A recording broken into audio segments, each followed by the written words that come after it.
Çox sağ olun, hörmətli xanım sədr, hörmətli həmkarlar.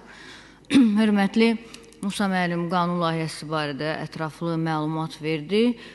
Qeyd etmək istərdim ki, qanun layihəsi uyğunlaşdırma xarakteri daşıyır və 7 mart 2025-ci il tarixində biz artıq korrupsiya qarşı mübarizə haqqında qanuna paket dəyişiklikləri həyata keçirmişdik.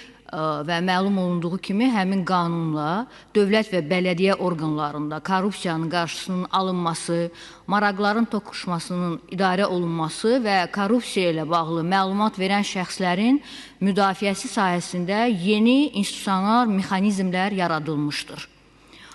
Belə ki, korrupsiya ilə əlaqəli hüquq pozmalar barədə məlumat vermiş işçilərin müdafiəsi gücləndirilir.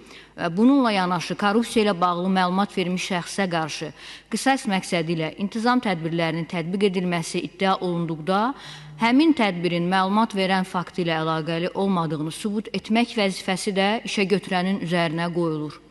Eyni zamanda dövlət və bələdiyyə qulluqçularının etik davranış qaydalarına dair qanunlarda da korrupsiya ilə bağlı məlumatların verilməsi mexanizmləri də təkmilləşdirilir.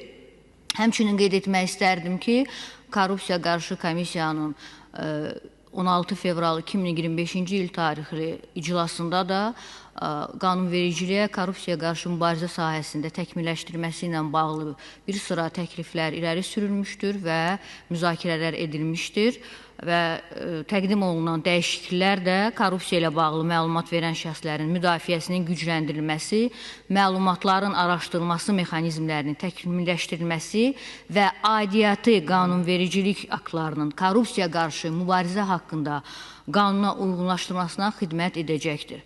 Həmkarlarımdan qanun layihəsini dəstəkləməyini xahiş edirəm. Sağ olun.